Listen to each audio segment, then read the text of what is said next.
أعوذ بالله السميع العليم من الشيطان الرجيم. بسم الله الرحمن الرحيم. إن الحمد لله نحمده ونشكره ونستغفره ونستهديه ونستعين به ونعوذ بالله من شرور أنفسنا ومن سيئات أعمالنا. من يهده الله فلا مضل له ومن يضلله فلا هادي له وأشهد أن لا إله إلا الله وحده لا شريك له وأشهد أن محمدا عبده ورسوله. الصلاة والسلام عليه وعلى آل بيته وأصحابه ومن صلى بصلاته وصام بصومه وقام بقيامه ونهج بمنهجه ودعا بدعوته وسن بسنته وجاهد بجهاده بإحسان إلى يوم الدين. رب اشرح لي صدري ويسر لي أمري واحلل عقدة من لساني يفقهوا قولي. اللهم انفعنا بما علمتنا وعلمنا ما ينفعنا اللهم زدنا علما اللهم آمين. Amma ba'd. Assalamualaikum warahmatullahi wabarakatuh.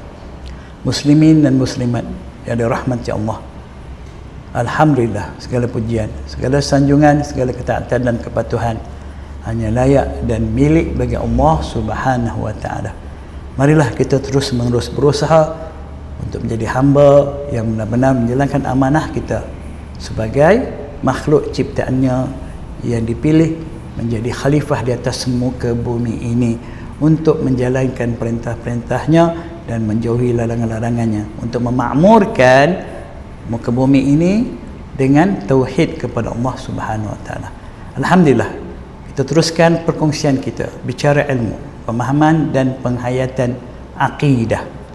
Dan kita masih lagi berbicara mengenai bagaimana Allah Subhanahu wa taala memperkenalkan dirinya kepada kita, makhluk ciptaannya.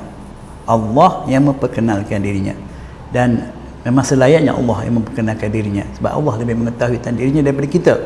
Kita makhluk ciptaannya, Allah lebih mengetahui tentang kebesaran, keagungan, kesempurnaannya. Maka wajarlah kita mengenal Allah melalui perkabaran daripada Allah SWT. Maka Allah telah memperkenalkan kepada kita bahawa Dia adalah Rabb, Dialah pencipta yang Maha Esa, yang berkuasa. Dan apa yang telah kita pelajari dalam perkongsian-perkongsian yang sebelum ini. Kita teruskan pada bahagian kedua bab ini, bab mengenai bagaimana Allah memperkenalkan tentang dirinya, iaitu bagaimana Allah sentiasa memperkenalkan di dalam Al-Quran melalui kalamnya yang telah disampaikan kepada kita oleh Nabi kita Muhammad SAW, bahawa hanya Dialah, bukan sekadar Dia Rabbul Wahid, bukan saja Dia Allah yang Maha Pencipta, tapi Dia juga ada Ilahun Wahid. Allah adalah satu-satunya ilah, al-ma'bud bil haq, yang berhak kita sembah, kita abdikan diri, kita serahkan segala bentuk kepatuhan, ketaatan hanya Allah. Dia yang Maha Esa sebagai Ilahun. Jadi terlalu banyak ayat Al-Quran yang saling berkaitan, menjelaskan antara sesama lain tentang bagaimana Allah inilah ilah kita, satu-satunya yang berhak kita abdikan diri kepadanya. Tidak boleh ada selain daripada Allah menjadi ilah kepada manusia. Perkara ini besar, terlalu besar, dan ini adalah misi dan visi para anbiya dan para rasul, diutuskan kepada manusia semuanya, tuan-tuan dan puan-puan. Jadi dalam bahagian ini kita akan melihat ayat-ayat Al-Quran, ayat-ayat Al-Quran yang menegaskan keesaan Allah Ta'ala sebagai Al-Ma'bud bil-Haq, yang berhak diabdikan diri kepadanya, diserahkan, dilakukan segala bentuk pengabdian, ubudiyah, kepatuhan, ketaatan. Kita mula dengan ayat yang sering kita baca, sering kita baca, iaitu dalam surah Al-Fatihah. Iyyaka na'budu wa iyyaka nasta'in. Ayat ini selalu kita baca, khususnya dalam solat. Khususnya dalam mendirikan solat, kerana dia adalah rukun di dalam solat. Iyyaka, hanya akan engkau, hanya akan engkau. Iyyaka na'budu, kami beribadah. Hanya akan engkau kami beribadah, maknanya hanya kepada Allah kita beribadah. Kita hanya beribadah kepada Allah. Ini adalah pengakuan kita yang kita akurkan, yang kita sebutkan, yang kita lafazkan di dalam surah Al-Fatihah, yang kita baca sama ada dalam solat atau di luar solat. Apakah kita faham? Apakah kita dapat melaksanakan apa yang telah kita akui ini, kita akur ini, akur kita ini, apa yang pengakuan kita ini yang kita lafazkan? Adakah benar-benar kita lafazkan daripada hati yang tunduk sebagai hamba kepadanya, atau sekadar satu bacaan kerana dia adalah rukun dalam solat, atau bacaan di luar-luar solat sebagai bacaan semata-mata? Inilah persoalan dia yang membezakan orang yang beriman dengan orang yang tak beriman. Orang yang beriman, mereka membaca ayat Quran sebagai satu manual, panduan untuk diamalkan, yang tidak mungkin dapat diamalkan kecuali dimulakan dengan mempelajarinya, memahaminya dan beramal dengan izin Allah Subhanahu wa taala. Iyyaka na'budu, hanya akan Engkau kami beribadah, wa iyyaka nasta'in, dan hanya akan Engkau atau kepada Engkau kami mohon pertolongan. Isti'anah billah, memohon pertolongan pada Allah adalah salah satu daripada tuntutan beribadah kepada Allah Subhanahu wa taala. Sebagai hamba yang kerdil, makhluk yang lemah ini, kita tidak boleh lari kecuali meletakkan pergantungan kita kepada Allah yang menjadi Rabb kita, yang menjadi ilahu wahid kepada kita. Kita tidak boleh meminta tolong kepada selain daripada Allah Subhanahu wa taala. Faham? Benda ini jelas. Kita tahu, namun dalam penghayatan, dalam bentuk amalinya, realiti kehidupan kita, adakah kita dapat menghayatinya? Persoalan yang mesti kita tanya hari-hari, adakah kehidupanku ini adalah ibadah kepada Allah semata-mata, ketaatan, kepatuhan, pengabdian kepadanya? Adakah aku melaksanakan tanggungjawabku hanya memohon pertolongan, bergantung harap kepada Allah sahaja? Jangan sekadar baca tetapi tidak menghayatinya. Di situlah kerugian kita. Nauzubillah min zalik. Maka ini dalil yang pertama. Allah memperkenalkan kepada kita ayat Quran. Allah memperkenalkan pada kita melalui pengakuan kita yang kita baca tiap hari, bahawa kita mengakuri, menerima bahawa hanyalah kepada Allah yang boleh kita tunduk, meletakkan diri kita dalam bentuk ubudiah, pengabdian, dan hanyalah kepada Allah kita memohon pertolongan. Dan terlalu banyak tuan-tuan ayat-ayat. Mari kita perhatikan satu persatu. InsyaAllah semoga kita diberikan kefahaman, taufik dan hidayah, dan juga diberikan kita kekuatan untuk beramal dengan apa yang telah diberikan, kefahaman yang telah diberikan Allah Ta'ala kepada kita. Baik, kita cuba lihat firman Allah Ta'ala surah Al-Baqarah, surah yang kedua ayat 163. Wa ilahukum ilahun wahid, la ilaha illa huwar rahmanur rahim. Dan ilah kamu yang kamu taat, patuh, tunduk dengan penuh rasa kehinaan, kerendahan sebagai hamba itu hanyalah ilahun wahid, iaitu Allah Subhanahu wa taala. Di sini letaknya kemuliaan kita tuan-tuan. Ini akidah ni. Allah memperkenalkan kepada kita tentang diri dia yang berhak menjadi ilahun. Apabila kita meletakkan Allah sebagai ilah, kerana kita makhluknya, maka kita sudah berada di dalam satu kedudukan yang paling baik, paling sempurna, paling mulia. Kalau tidak, kita akan jadi makhluk yang zalim, meletakkan sesuatu bukan pada tempatnya. Namun inilah cabarannya. Syaitan, hawa nafsu dunia ini sering memalingkan kita dari mencurahkan, memfokuskan ubudiah kita, pengabdian kita, kepatuhan kita kepada Allah Subhanahu wa taala. Mereka cuba mengeluarkan kita di jalan yang lurus ini, jalan tauhid, jalan pengesaan kepada Allah Taala sebagai ilahu wahid. Mereka mahu kita menyembah selain Allah Taala. Mereka mahu kita taat dan patuh kepada makhluk. Bahkan mereka mahu kita bergantung, meletakkan harapan, kebahagiaan, kejayaan dalam urusan hidup ini kepada makhluk. Dan usaha yang dilakukan oleh syaitan ini adalah satu usaha yang berterusan, kerana dia ingin menghimpun, dia mahu menghimpun seramai mungkin, seramai mungkin makhluk manusia dan jin menjadi rakan sekutunya di dalam neraka nanti. Maka memang sewajarnya kita memberi perhatian kepada isu ataupun persoalan mentauhidkan Allah SWT, sama ada dari segi haknya sebagai Rabb, seperti yang telah kita perkenalkan sebelum ini melalui firman Allah Ta'ala, dan juga sebagai haknya sebagai ilahu wahid.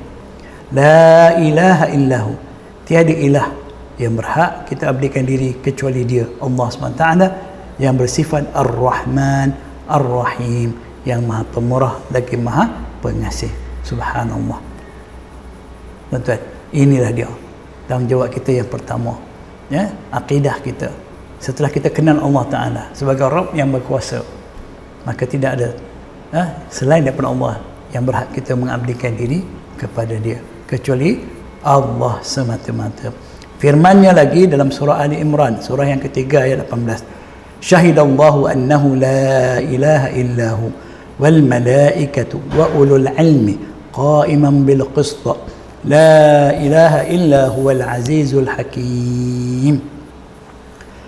Telah bersaksi oleh Allah Subhanahu wa taala annahu, bahwasanya, la ilaha illahu, tiada ilah yang berhak kita sebagai makhluknya mengabdikan diri kepadanya kecuali dia, iaitu Allah SWT. Allah sendiri memperkenalkan pada kita, menyatakan pada kita, menerangkan pada kita bagaimana dia bersaksi bahawa dirinya, dan ini memang layak dialah yang menegaskan ini, sebab dialah ilahu wahid, tiada ilah selain dia.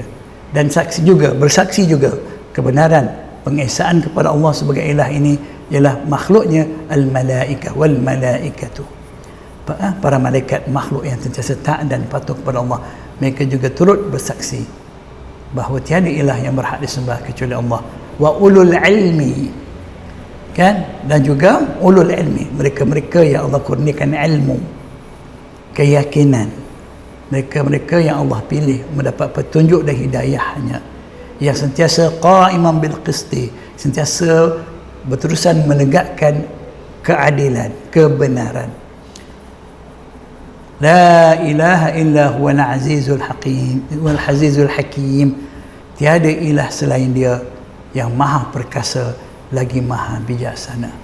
Ayat-ayat ini kita selalu baca, namun apakah kesannya dalam akidah kita? Itu yang selalu kita kena tanya. Bukan sekadar kita baca, mungkin kita dah terhafal tanpa niat nak menghafal, sebab kita sering baca, ya, dalam majlis-majlis kita baca ayat ini sebagai bacaan, ya, yang kita susun ayat-ayat tertentu untuk baca dalam malam Jumaat dan sebagainya, tahlil sebagainya, ada ayat ni, tapi sekadar bacaan ni mulut, habis membaca dalam majlis tersebut, ya. Dan majlis tersebut pun bukanlah satu perkara yang dianjurkan seperti itu. Ayat-ayat ini adalah untuk kita tadabbur, untuk kita lihat, perhatikan, pelajari dan fahami, dan kita hayati agar kita sentiasa menegakkan kebenaran, iaitu bersaksi, menghayati kebenaran kesaksian kita, ya, bahawa tiada yang berhak kita abdikan diri, kita beribadah kepadanya melainkan hanya dia, iaitu Allah Subhanahu wa Ta'ala. Perhatikan ayat-ayat ini dengan penuh kemahuan, keterujaan untuk mendapat kefahaman, hidayah daripada Allah Ta'ala. Baca ayat-ayat ini bukan sebagai wirid, bukan sebagai bacaan kosong, tapi suatu yang memberi kesan kepada hati kita, tuan-tuan. Ayat-ayat Allah Ta'ala suatu yang amat berkesan sebenarnya, amat efektif, kalau nak kata perkataannya efektif, mempunyai impak yang besar bila kita baca tu dengan tujuan untuk mendapat hidayah, dengan tujuan mendapat petunjuk daripada Allah SWT. Ikhlaskan niat kita, betulkan tujuan kita, belajarlah Al-Quran, tuan-tuan. Tidak ada suatu yang boleh menandingi Al-Quran bagi orang-orang yang mengaku beriman kepada Allah dan Rasulnya, orang-orang yang beriman pada hari akhirat. Tidak ada suatu yang akan menjadi keterujaan kepada orang-orang yang hatinya dipenuhi cahaya petunjuk Allah Ta'ala, kecuali untuk sentiasa bersama kalamullah, perkataan Allah Ta'ala, risalah yang Allah hantar kepada kita, ini Al-Quran, dan juga pastinya sunnah baginda sallallahu alaihi wasallam.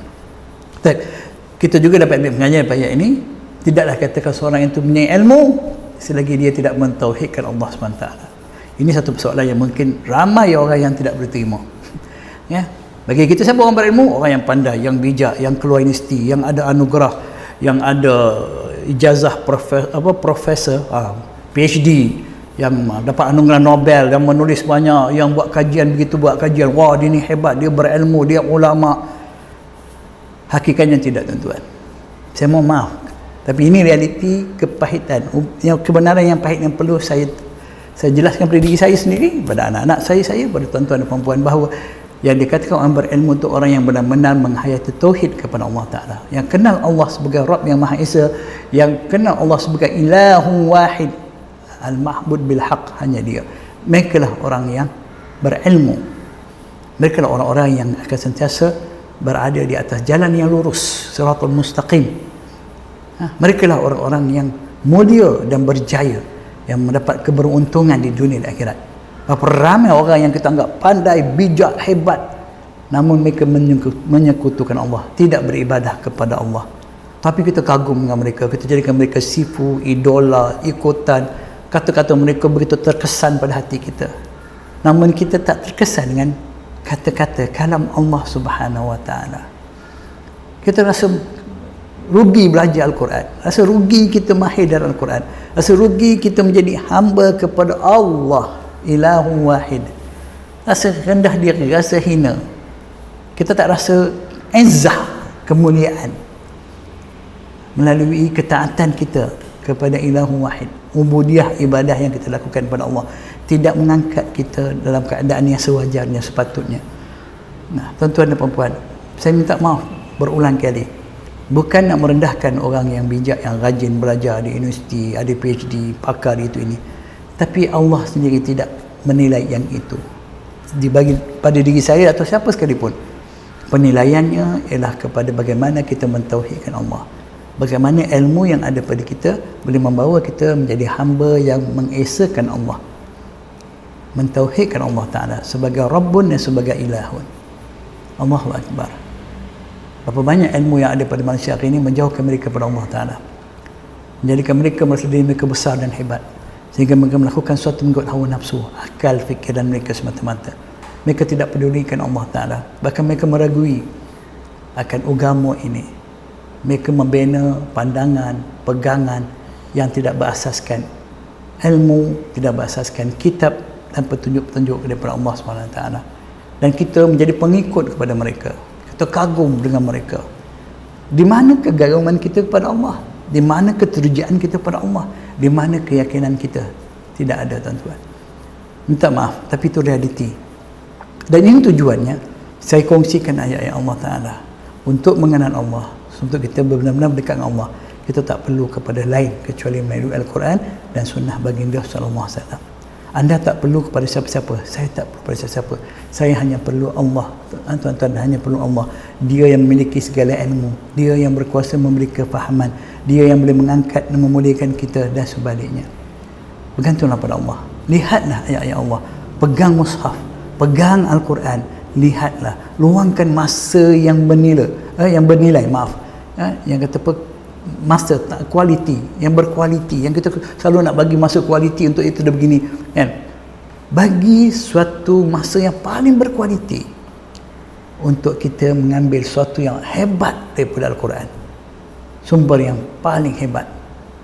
Kalau benar-benar kita beriman pada Allah, beriman pada Rasulnya, beriman pada hari akhirat, berilah, tuan-tuan, bukan 10 minit, bukan 5 minit, bukan 40 minit. Semua waktu kita ini mesti untuk kita belajar mengenal Allah.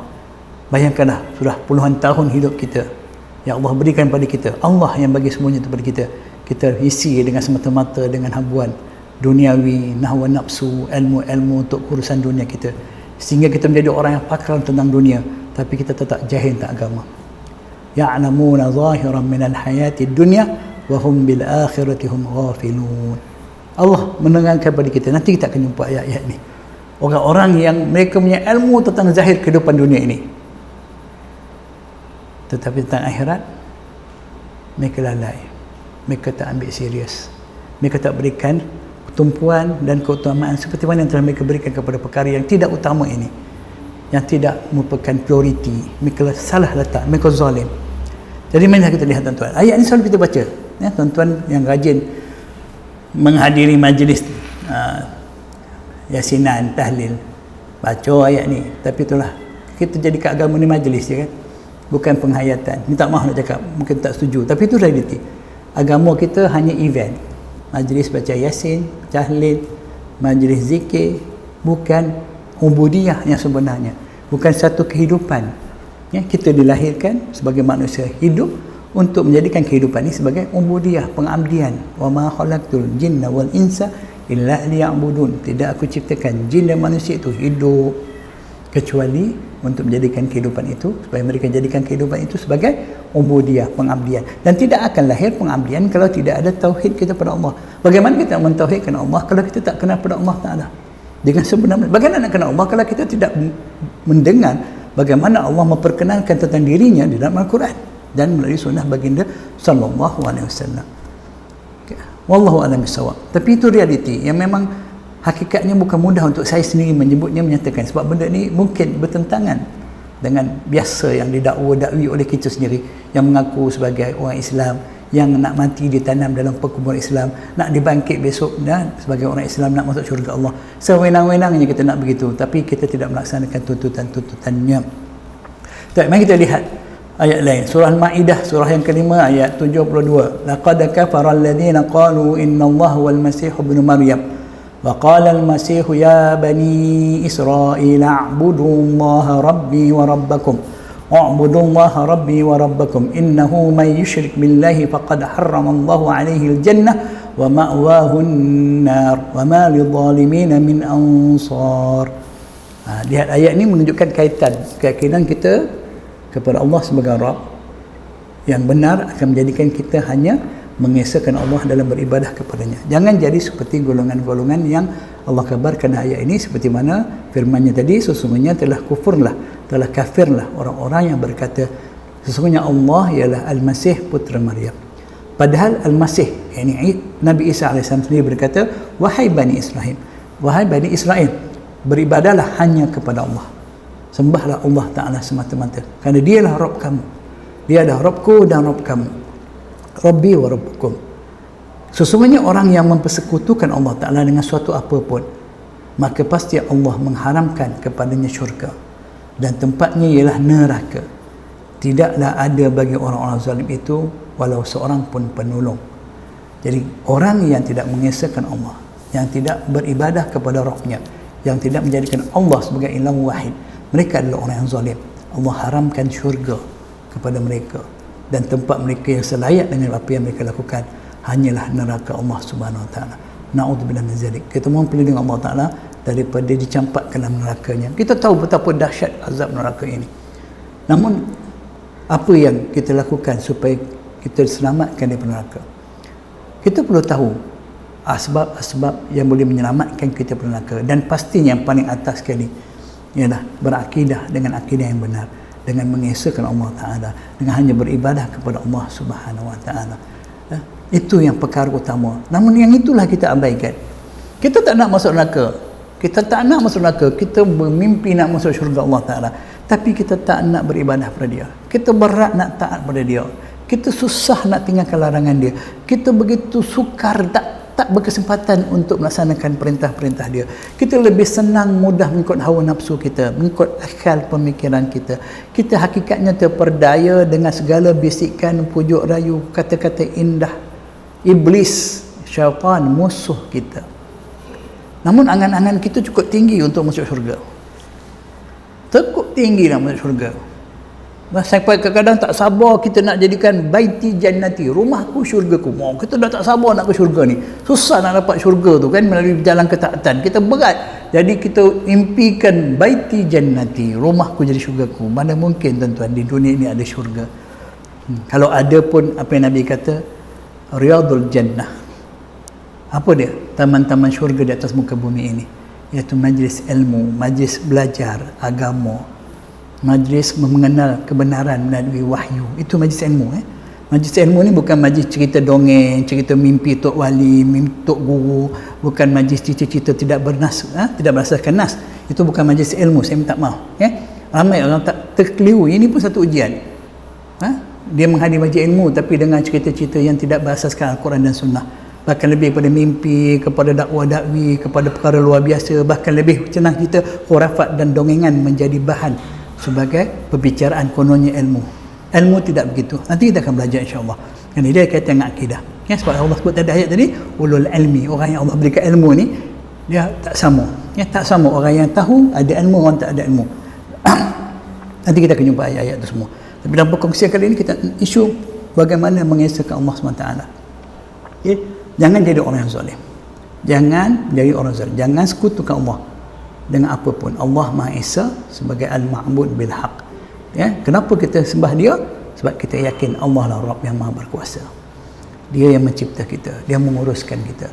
Maka tak wajarlah setelah kita yakin Dialah memberi segalanya kepada kita, Dia mengurus kepada kita, mempermudahkan segala ciptaannya untuk kemudahan kita, kita sembah selain daripada Dia. Memang tak wajar.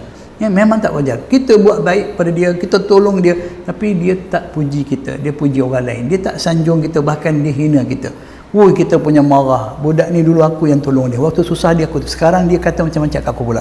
Dia pergi puji orang lain pula. Kita boleh rasa tak setuju dan marah. Tapi apa yang kita buat itu kepada Allah Ta'ala sama seperti apa yang Dia buat pada kita. Tak bimbangkan Allah marah pada kita setelah Dia bagi kita semuanya. Dia Rabb yang mencipta kita daripada tak ada kepada ada. Daripada kecil, kemudian Dia bagi kita besar hingga kita ada apa yang kita sekarang, dewasa dan sebagainya. Dia kurniakan rezeki kepada kita daripada berbagai-bagai jalan dan cara, dan Dia lindungi kita, tapi kita sanjung pada diri kita, kita sanjung makhluk-makhluk Dia. Allahu Akbar. Tuan-tuan, kita lihat lagi. Laqad kafara alladhina qalu inna Allaha thalithu thalatha wa ma min ilahin illa ilahun wahid wa in lam yantahu amma yaquluna la yamassanna alladhina kafaru minhum adhabun alim. Demi sesungguhnya telah kufur orang-orang yang qalu, mereka telah berkata oleh mereka, inna Allaha thalithu thalatha, bahawa Allah itu salah satu dari tiga dalam satu ke satu dalam tiga, Trinity. Wa ma min ilahin illa ilahu wahid, padahal hakikatnya sebenarnya tidak ada al-ma'bud bil haq, tidak ada ilahun kecuali ilah yang Maha Esa, iaitu Allah Subhanahu wa taala. Kalau mereka tidak berhenti dari apa yang mereka dakwakan ini, yang mereka nyatakan ini, maka mereka pasti akan ditimpa, ditimpa orang-orang yang kafir ini akan azab yang amat menyakitkan. Tuan-tuan, cuma kita tak ada apa-apa pun, aku tak ada kena apa-apa, aku makin hebat lagi. Walaupun aku tak taat pada Allah, aku tak beribadah, aku pilih apa yang aku nak je, aku jalan ke agama ni mengikut apa yang aku suka, aku makin happy, makin rasa kaya, berjaya, makin disanjung, dipuji. Mana azabnya? Kadang-kadang tak cakap, memang kita tak cabar Allah, tapi melalui perbuatan kita. Kadang-kadang orang yang derhaka pada kita, yang lawan cakap kita, dia tak cakap dengan mulut, tapi dia tunjuk dalam bentuk perbuatan dia. Aku tahulah dia ni memang degil ke kepala, walaupun dia tak pernah cakap cabar aku, tapi perbuatan dia tu aku faham dah. Kita dengan manusia begitu sekali, tuan-tuan. Kita dengan Allah tahu kita dari segala-galanya, apa yang nyata, yang sembunyi. Bagaimana kita menunjukkan kita memberontak kepada Dia, walaupun kita tak cakap, walaupun kita kata Allah Tuhanku, tapi dalam kehidupan kita, apabila kita bercanggah dengan perintahnya, dengan kehendaknya, maka kita adalah pemberontak, kita adalah mujrim. Kita adalah orang yang ya'sun Allah, yang menderhakakan Allah SWT. Allahu Akbar. Tuan-tuan, fikir-fikirlah sebelum kita mati. Dah mati nanti tak ada peluang nak kita baiki kesalahan-kesalahan kita yang sering kita buat. Dari bangun tidur sampai kita tidur balik, berapa banyak kederhakaan yang telah kita lakukan pada ilah kita. Berapa banyak ubudiah, pengabdian yang sepatutnya kita lakukan berdasarkan tuntutannya, perintah dan suruhannya, yang kita abaikan. Berapa banyak perkara yang dilarang, yang dibenci, memberikan tuntutan hawa nafsu, tipu daya syaitan, yang kita bersungguh-sungguh teruja melakukannya. Tuan-tuan, kita lupa pada Allah. Kita rasa agama ni satu perkara yang bukan important lah, bukan benda priority. Agama ni untuk orang belajar agama lah. Saya orang kaya, saya professional businessman, fikiran saya untuk bisnes saya, how nak jadi sukses. Agama ni kadang-kadang saya ambil untuk sukses saya, perlukan ustaz tolong doakan untuk bisnes saya, pelajar tahfiz, solat hajat untuk bisnes saya. Ya Allah, zalimnya kita. Minta maaf tuan-tuan, kita selalu buat macam tu kan. Kita nak agama untuk Tuhan yang kita sembah selain Allah Ta'ala, iaitu dunia ini. Hawa nafsu kita yang kita sembah selain Allah Ta'ala. Kita gunakan agama ini untuk itu. Kita bukan Allah Subhanahu Wa Ta'ala. Kita bukan hamba yang mengesakan Allah sebagai ilahu wahid. Walaupun tak sembahyang, walaupun tak kita buat perkara, sembahyang kita tu pun, solat kita pun untuk dunia kita juga. Wallahu a'lam. Tapi itu realiti yang pahit. Ya Allah, Allah berilah kami hidayah ya Allah. Baik, kita lihat firman Allah Ta'ala lagi. Qul ya ayyuhan nasu inni rasulullah ilaikum jami'a alladzi lahu mulku samawati wal ard la ilaha illa huwa yuhyi wa yumiit فآمنوا بالله ورسوله النبي الأمي الذي يؤمن بالله وكلماته واتبعوه لعلكم تهتدون. Ayat ni kita dah baca dalam bab kita Allah memperkenalkan diri sebagai Rabb, tapi kita sentuh kali ini kaitan hubungan keimanan kita pada Allah sebagai Rabb itu sepanjangnya menjadikan kita hamba yang mengesakannya sebagai ilahu wahid. Okay? Katakanlah sekalian manusia, sungguhnya aku adalah utusan Allah, yakni Muhammad SAW adalah utusan Allah kepada kamu semua. Siapa tu Allah yang aku menjadi utusan kepadanya? Ialah Allah yang maha mempunyai kerajaan langit dan bumi, kekuasaan langit dan bumi. Ini hak rububiyah kita dah belajar. Tidak ada ilah yang berhak disembah. Ini bagaimana Allah mengenalkan dia Rabb, bukan semata-mata dia yang berkuasa mencipta, tapi kita mesti hanya beribadah kepada dia. Dia yang menghidupkan dan dia yang mematikan. Kita dah kenal kepada ayat-ayat ini.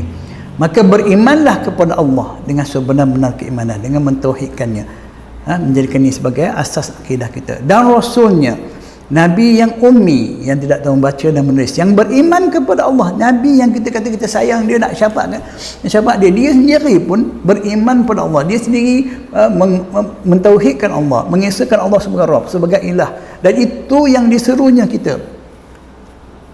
Dan kepada kalimat-kalimatnya, iaitu kitab-kitab Allah Ta'ala, dan ikutilah dia, yang ini Muhammad SAW, supaya kamu dapat petunjuk. Kalau benar-benar kita sayang kat Nabi, tuan-tuan, bukan sekadar kita nak lafazkan selawat je, bukan sekadar kita nak menghadiri majlis-majlis selawat cinta Nabi dan sebagainya. Buktikan cinta kepada Nabi, cinta yang setia dan jujur, melalui ketaatan kita pada baginda, di mana baginda mengajak kita mentauhidkan Allah sebagai Rabbun dan sebagai ilahu wahid. Di sinilah nilaian untuk kita mendapat keyakinan, diberikan peluang mendapat syafaat baginda Muhammad sallallahu alaihi wasallam. Bukan sekadar banyaknya selawat. Okay? Orang yang cinta kepada Nabi, yang mentauhidkan Allah dan Rasulnya, pasti lidah mereka basah dengan zikrullah, basah dengan berzikir kepada Allah, basah dengan memuji baginda SAW melalui selawat yang telah diperintahkan oleh Allah SWT kepada mereka. Pastinya.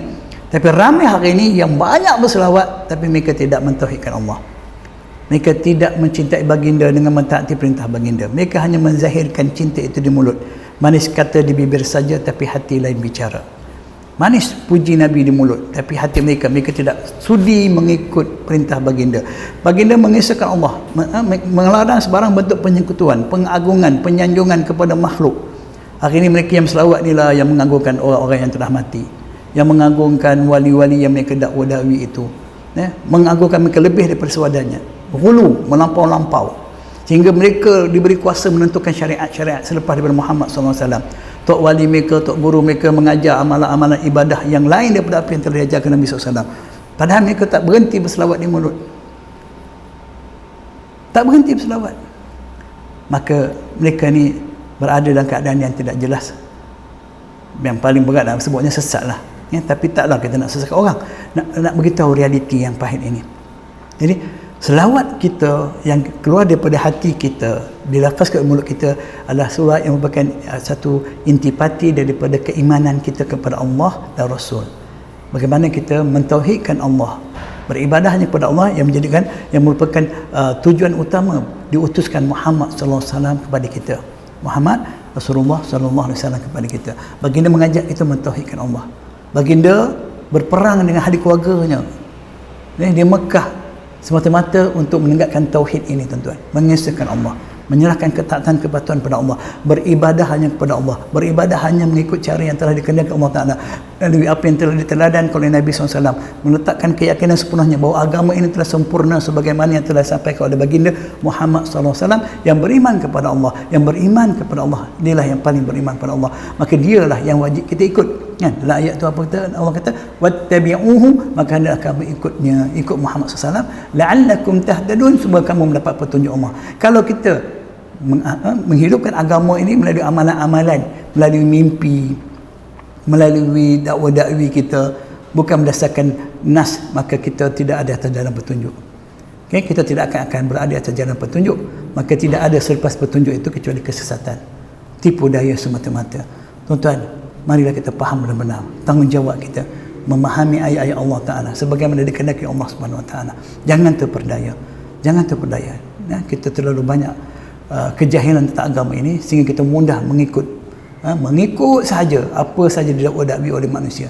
Kita sebagai orang Islam berhak menuntut ilmu, berhak mengetahui tentang kebenaran ini dari sumbernya, bukan sekadar mendengar kerana seronok, lembut dan sebagainya. Baik.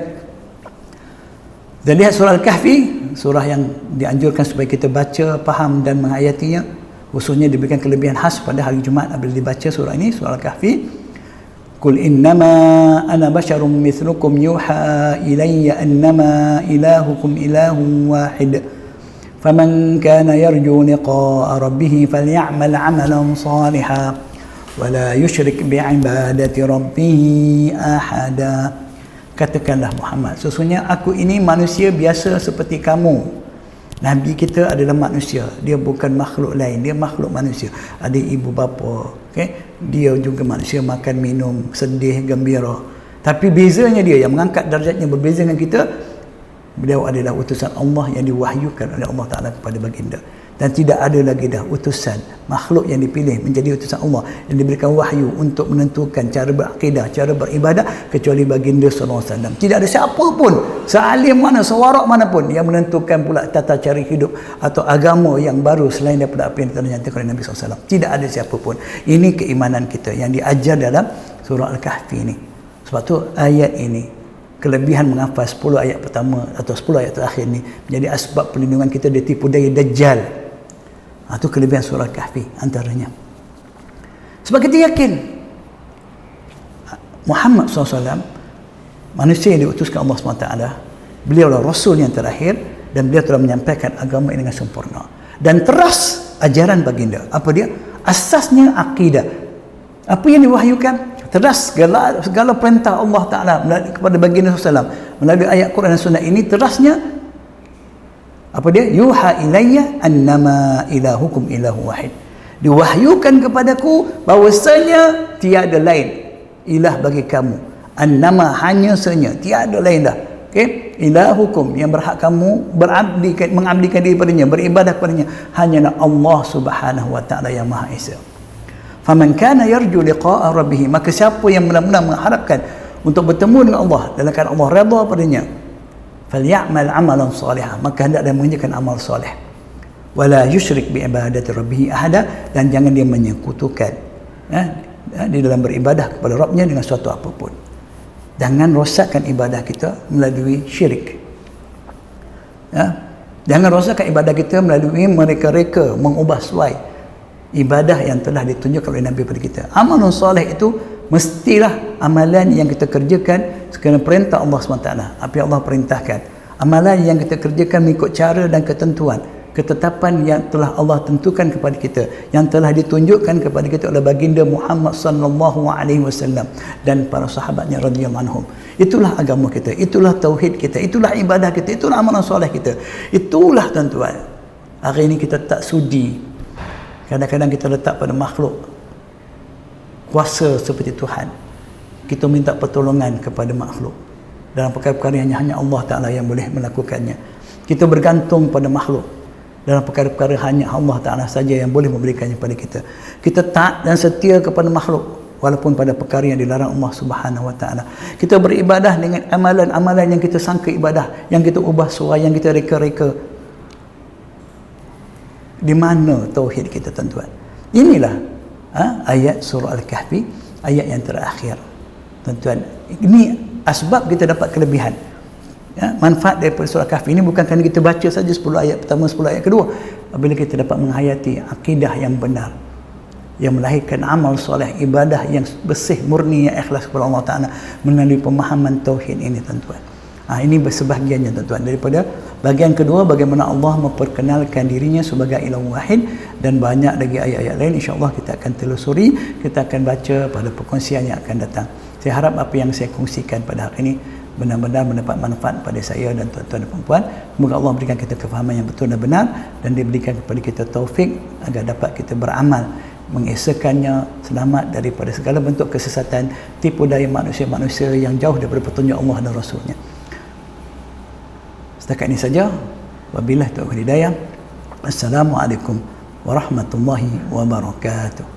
Subhanakallah wa bihamdik, asyhadu an la ilaha illa anta, astaghfiruka wa atubu ilaik. Subhanakallah wa bihamdika, asyhadu an la ilaha illa anta, astaghfiruka wa atubu ilaik. Assalamualaikum warahmatullahi wabarakatuh.